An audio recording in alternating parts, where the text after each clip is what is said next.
ప్రముఖ సీరియల్ నటి ఐశ్వర్య వివాదం ఇప్పుడు సర్వత్రా చర్చనీయాంశంగా మారిన నేపథ్యంలో అసలు ఈ వివాదంలో తప్పెవరిది అనే అంశానికి సంబంధించి మనతో మాట్లాడేందుకు ప్రముఖ సామాజికవేత్త, ప్రముఖ రాజకీయ విశ్లేషకులు కృష్ణకుమారి గారు మనతో ఉన్నారు. మేడంతో మాట్లాడదాం. మేడం నమస్తే. మేడం నమస్తే.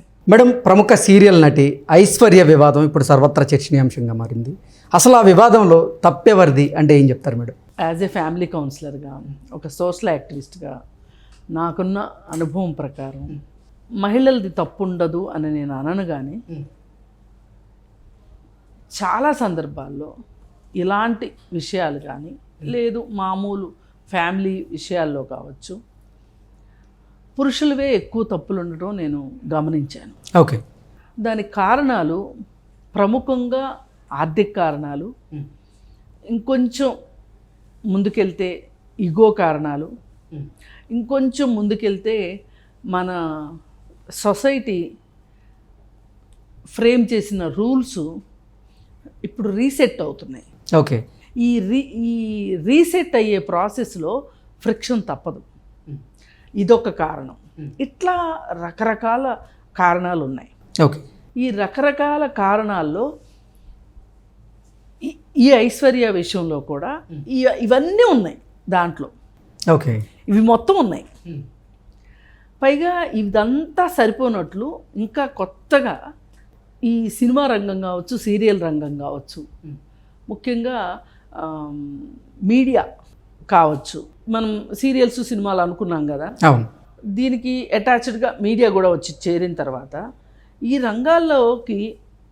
రంగాన్ని ఎంచుకుంటున్న అమ్మాయిలు ఎవరైతే ఉంటారో వాళ్ళకి జీవితం ఇంకొంచెం సంక్లిష్టంగా ఉంది. ఎందుకు అంటే ఈ ఎప్పుడైతే సంక్లిష్టత పెరిగే కొద్దీ సవాళ్ళు ఎక్కువ అవుతాయి. ఓకే. ఎవరు ఎంచుకోమన్నారు నిన్ను ఆ వృత్తిని? ఆ ప్రమాదకరమైన వృత్తిని ఎందుకు ఎంచుకున్నావు అనే ప్రశ్న ఈ ఒడిదుడుకులు పడింది, ఈ హింస పడింది కానట్లు ఇది కూడా ఒక సమాధానం చెప్పుకోవాల్సిన ప్రశ్న అయిపోతుంది ఆడపిల్లలకి. అంటే ఇప్పుడు సీరియల్స్లో చేసేవాళ్ళు కావచ్చు, సినిమాల్లో చేసేవాళ్ళు కావచ్చు, ఇవాళ ఏదో కొత్తగా చేస్తున్నారని కాదు, ఎప్పటి నుంచో నాటకాల్లో ఉన్నవాళ్ళు కావచ్చు, నాటక రంగంలో ఉన్న, ఇప్పుడు మొన్న ఈ మధ్య వివాదమైన అన్నపూర్ణమ్మ గారు కావచ్చు, ఎవరికైనా ఉండేది ఏంటి అంటే ఎప్పుడూ కూడా ఏ మహిళ అయితే ఇంకొక మహిళలాగా సమాజం నిర్దేశించిన పద్ధతుల్లో, కుటుంబం రూపొందించిన నియమావళిలో బతకకుండా విద్య విషయంలో కావచ్చు, ఉపాధి విషయంలో కావచ్చు, ఏ హక్కుల విషయంలో కావచ్చు, ఎవరైతే ఆ పరిధి దాటి బయటకు వస్తారో వాళ్ళు ఎక్కువగా ప్రశ్నించబడతారు. ఓకే. ఈ ఐశ్వర్య విషయంలో తీసుకుంటే ఈ అమ్మాయి సీరియల్స్లో యాక్ట్ చేస్తుంది. ఈ అమ్మాయి సీరియల్స్లో యాక్ట్ చేయడం వెనకమాల ఆ అమ్మాయికి ఉన్న కళాభిరుచి కంటే కూడా ఫ్యామిలీ అవసరాలే, కుటుంబ అవసరాలే ఎక్కువ దాన్ని నడిపిస్తాయి. కుటుంబం చాలా బాగుండి ఆర్థిక అవసరాలు లేకుండా బాగా చదువుకుని కూడా ఈ రంగాన్ని ఎంచుకునే అమ్మాయిలు సవాళ్ళను ఎలా ఎదుర్కొంటారు వాళ్ళొక సెక్షను. అలా కాకుండా కుటుంబ అవసరాల కోసం చదువు సంధ్యలు తక్కువ ఉండి ఈ రంగంలోకి వచ్చే అమ్మాయిల మీద వాళ్ళు ఎదుర్కొనే సవాళ్ళు చాలా విభిన్నంగా ఉంటాయి. ఆ సవాళ్ళు ఏంటి అంటే ఏదైనా వాళ్ళు ఎంచుకున్నది అది, వీళ్ళు బలవంతంగా అందులోకి నెట్టివేయబడ్డవాళ్ళు, వీళ్ళకి అసలు స్వేచ్ఛా స్వాతంత్ర్యం ఉండదు. వీళ్ళు ఏమనుకుంటారు అంటే తల్లిదండ్రులు వాళ్ళ అవసరాల కోసం వెళ్ళి సినిమాలకో సీరియల్స్కో తీసుకొస్తారు. నేను ఒకసారి ఒక ఆఫీస్లో, మనకు తెలిసిన వాళ్ళ ఆఫీస్లో కూర్చొని ఉన్న సందర్భంలో ఒక తల్లి కూతురు వచ్చారు. అది సీరియల్స్కి సంబంధించిన ఆఫీసు. తల్లి కూతురు వస్తే ఆ కూతురు కొంచెం విభిన్నమైన వస్త్రధారణ ఉంది. తల్లి పర్వాలేదు. ఆ తల్లి దగ్గర ఒక ఏమంటారు ఆల్బమ్, ఈ పాపని వివిధ భంగిమల్లో తీసి ఉంచిన, అయితే పట్టుకుని వచ్చి కూర్చుంది ఆవిడ. కూర్చుంటే వస్తూ ఉన్నారు, పోతూ ఉన్నారు, వెళ్తూ ఉన్నారు, వస్తూ ఉన్నారు. వాళ్ళు వచ్చిన ప్రతిసారి వీళ్ళతోనే ఉన్న అవసరం పడుతుందా అని వాళ్ళకి నమస్కారాలు పెట్టిస్తుంది ఆ తల్లి. అసలు సంబంధం లేని వాళ్ళకి నమస్కారాలు పెట్టిస్తుంది. అసలు ఆమెను సెలెక్ట్ చేయవలసిన వాళ్ళు, నిర్ణయం తీసుకోవాల్సిన వాళ్ళు వేరే ఉన్నారు. వాళ్ళందరిని వదిలిపెట్టేసేసి వీళ్ళందరికీ నమస్కారాలు పెట్టిస్తుంది. ఆ తర్వాత ఆమె ఏదో ఫోన్ వస్తే పక్కకి వెళ్తే ఆ పాపని నేను అడిగాను, ఏం చదువుతున్నామ్మా? 10th క్లాస్ అంది. నీకేంటి చదువుకునే ఇంట్రెస్ట్ లేదా? ఈ సీరియల్స్లోకి ఎందుకు వస్తున్నావు అని అడిగితే, మా అమ్మ చిన్నప్పటి నుంచి నన్ను అదే విధంగా పెంచింది. తను సీరియల్స్లో చేయాలనుకుందంట.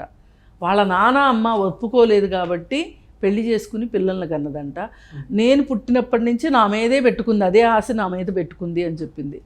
మరి నీకు ఇష్టం ఉందా అంటే, లేదు, నేను కాలేజీలో చేరాలనుకున్నాను. ఓకే.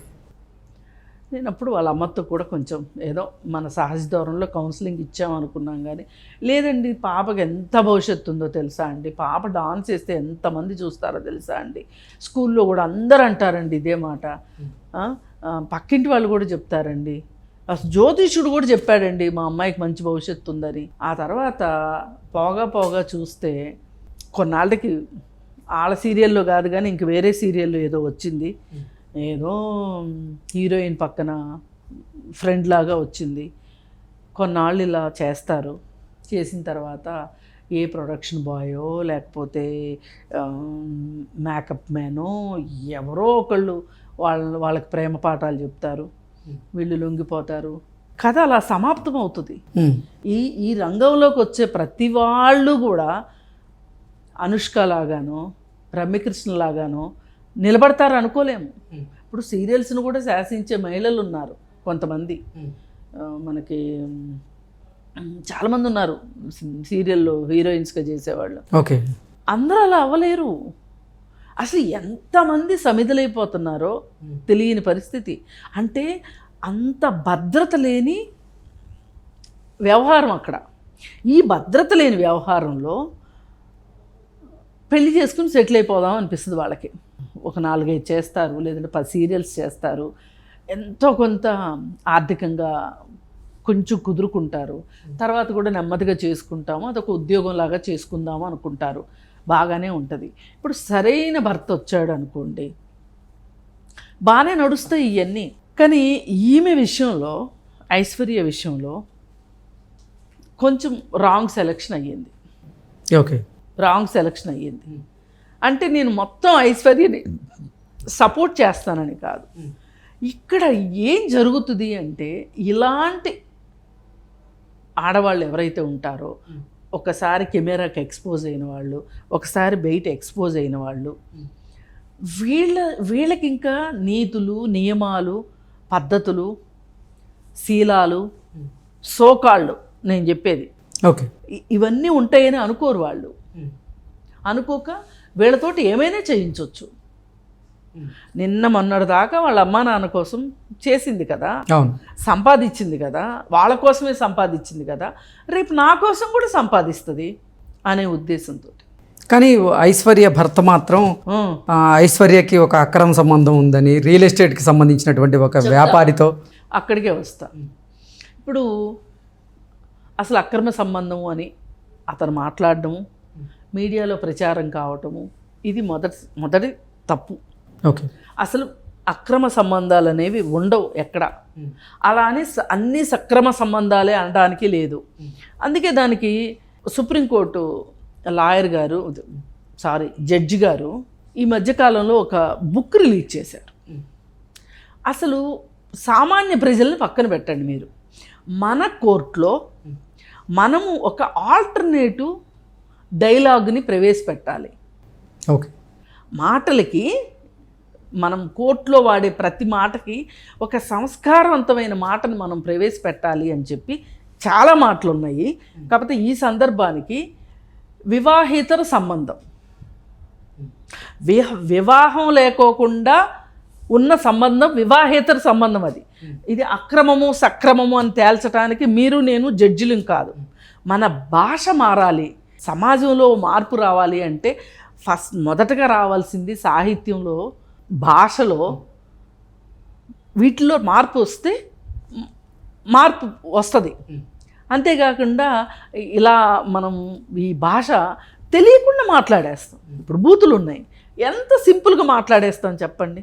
ఖచ్చితంగా మగవాళ్ళు కానీ ఆడవాళ్ళు కానీ ఆడవాళ్ళే తిడతారు. ప్రతి బూతు మీరు చూడండి, మహిళ చుట్టూనే తిరుగుతుంటుంది బూతు. అసలు పురుషుడిని తిడుతూ ఒక బూతు ఉందేమో మీరు చెప్పండి. వీళ్ళని తిడతారు, వీళ్ళ అమ్మని, వీళ్ళ అక్కని, వీళ్ళ నాన్ననేమనరు మళ్ళీ. అంటే దీని అర్థము నేను ఎందుకు ఇంత బాధపడాల్సి వస్తుంది అంటే, అది పురుషుణ్ణన్నా స్త్రీనన్నా ఇలా అక్రమ సంబంధం అనే మాట వాడొద్దు అనేది మన ఉద్దేశం. వివాహేతర సంబంధం ఉంది అని అతను చెప్తున్నాడు.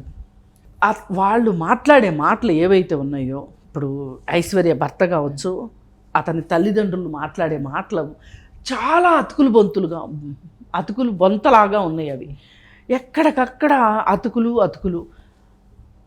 మా అమ్మాయి చాలా మంచిది, మా అమ్మాయి సిగరెట్లు తాగదు, మా అమ్మాయి మందు తాగదు, అందరూ అనుకునేలాగా ఎవరితో అంటే వాళ్ళతో సంబంధాలు ఉండవు అని వాళ్ళమ్మ గ్యారంటీ ఇచ్చిందని ఇతను చెప్తున్నాడు. ఎవరన్నా అలా చెప్తారా చెప్పండి? ఎవరన్నా అలా చెప్తారా? ఏ తల్లి అలా చెప్పదు కదా. ఏ తల్లి అని కాదు, అసలు పెళ్ళికి ముందు ఇవి మాట్లాడుకుంటారా? ఎక్కడన్నా మాట్లాడుకోరు. ఆ తర్వాత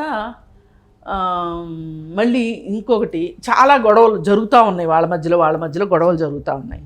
ఆ సందర్భంలో ఆ అమ్మాయి హైదరాబాద్లో ఉంటే ఇతను నేను గిఫ్ట్లు తీసుకుని వెళ్ళాను అని చెప్తున్నాడు. నిజంగా ఇన్ని గొడవలు జరిగిన తర్వాత నువ్వు అంత పెద్ద మనసుతోటి గిఫ్ట్లు తీసుకెళ్ళేంత పెద్ద మనసే నీకుంటే, ఈరోజు ఆ అమ్మాయిని ఇలా నడి రోడ్లోకి ఇచ్చి ఆ అమ్మాయి సంబంధాల గురించి, ఆ అమ్మాయి అలవాట్ల గురించి నువ్వు మాట్లాడవు. ఇక్కడే అర్థమవుతుంది. అమ్మాయి అడిగింది ఏంటి? పోనీ నాకు విడాకులు ఇచ్చే అన్నది. నీకు ఇన్ని గొడవల మధ్యలో ఆ అమ్మాయికి గిఫ్ట్లు ఇచ్చేంత పెద్ద మనసు నీకు ఉంటే గనక నువ్వు విడాకులు కూడా ఇచ్చేస్తావుగా. అవును, విడాకులు ఆ అమ్మాయి అడుగుతుందని నువ్వే చెప్తున్నావు. మనకి ఇప్పుడు ఆ అమ్మాయి వైపు నుంచి స్టోరీ ఏమీ రివీల్ కాల, మొత్తం నువ్వే చెప్తున్నావు. మ్యాట్రిమోనీలో చూశాను, మాట్లాడుకున్నాము, వాళ్ళ అమ్మ ఇలా ఆ అమ్మాయి గురించి ఇలా చెప్పింది. ఎక్కడ మా అబ్బాయి గురించి, మా అబ్బాయి చాలా మంచోడు, అమ్మాయిని బాగా చూసుకుంటాడు అని వాళ్ళ అమ్మ నాన్న చెప్పినట్టు ఎక్కడా లేదు ఇక్కడ స్టోరీలో. ఒక్క ఆడపిల్ల తల్లిదండ్రులే చెప్పుకుంటారంట. అదేం కర్మో, మా అమ్మాయి చాలా మంచిది, మా అమ్మాయి చాలా పొందిగ్గా నడుస్తుంది, మా అమ్మాయి చాలా బాగా వంట చేస్తుంది, చుట్టాలను బాగా చూసుకుంటుంది. చుట్టాలు ఇంట్లో ఉన్న భార్యాభర్త ఇద్దరు ఉంటే ఇద్దరికీ ఉంటుంది బాధ్యత. చుట్టాలను పలకరించే బాధ్యత, మర్యాదలు చేసే బాధ్యత ఒక స్త్రీకే ఉండదు కదా.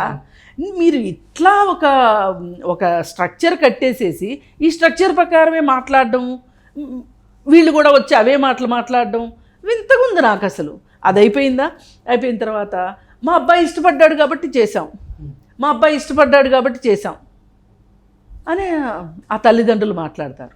వాళ్ళు అసలు ఆ అబ్బాయికి జీతం ఎంతో చెప్పలేకపోతున్నారు, ప్రైవేట్ ఉద్యోగం. కానీ వాళ్ళ చాలా అమాయకులు వాళ్ళు, అతని తల్లిదండ్రులు. అతనంత తెలివైన వాళ్ళు కాదు. అందుకే వాళ్ళు అవసరం ఉన్నాయి అవసరం లేని అన్నీ చెప్పేస్తున్నారు. కొడుకు బాగా చెప్పుంటాడు కదా, ఇట్లా మాట్లాడండి, ఇట్లా మాట్లాడండి అని. వాళ్ళ మామగారు వ్యాపారం పెట్టిస్తానన్నారంట, పెట్టించలా, అందుకే తగాద వచ్చింది. ఓకే, అర్థమైందా?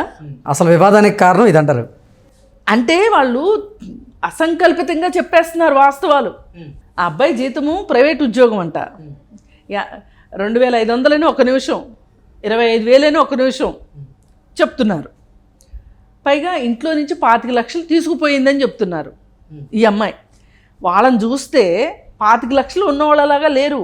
అసలు 25 లక్షలు వాళ్ళకే ఉంటే వాళ్ళ మామ బిజినెస్ పెట్టించేది వీడే పెట్టుకుంటాడుగా బిజినెస్. అదే కదా, 25 లక్షల క్యాషే ఉంటే వీడు వేరే వాళ్ళు పెట్టించింది దాకా ఆగటం ఎందుకండి, వీళ్ళే పెట్టుకుంటారు కదా. ఎందుకని ఈ అమ్మాయి మీద ఒక ఉద్దేశపూర్వకంగానే ఇతని ఆరోపణలన్నీ చేస్తున్నాడు. అసలు ఈ పెళ్లి చేసుకోవడం వెనకమాల కూడా అతనికి ఒక కుట్రపూరితమైన ఉద్దేశాలు ఉన్నాయి. ఓకే, ఏంటి అంటే మీడియాలో ఉంది ఈ అమ్మాయి, ఈ కళారంగంలో ఉంది, సోకాళ్ళు కళారంగంలో ఉంది, ఏమైనా చేయించవచ్చు ఈ అమ్మాయితోటి. నేను 100-150 ఎగ్జాంపుల్స్ ఇస్తా ఇక్కడే కూర్చొని. ఏంటి, భార్యతో వ్యాపారం చేసే భర్తలు ఉన్నారు, కూతురులతో వ్యాపారం చేసే తండ్రులు ఉన్నారు, కూతురులతో వ్యాపారం చేసే తల్లులు ఉన్నారు, అంటే ఈ ముగ్గురికి ముడి సరుకు స్త్రీలే అవుతున్నారు. మరి అలాంటప్పుడు ఇన్ని ఎగ్జాంపుల్స్ మన సమాజంలో ఉండగా ఈ మహానుభావుడు వచ్చేసేసి ఆమెనేదో ఉద్ధరిస్తాడని పెళ్లి చేసుకుని మామగారు బిజినెస్ పెట్టిస్తాడనో, లేకపోతే భార్య సీరియల్స్ చేసి సంపాదించి తీసుకొచ్చిస్తే ఇంట్లో ఏసీ రూమ్లో కూర్చొని కాలు మీద కాలు వేసుకుని కూర్చుందామనో ఏవో ఉన్నాయి నీకు దురుద్దేశాలు.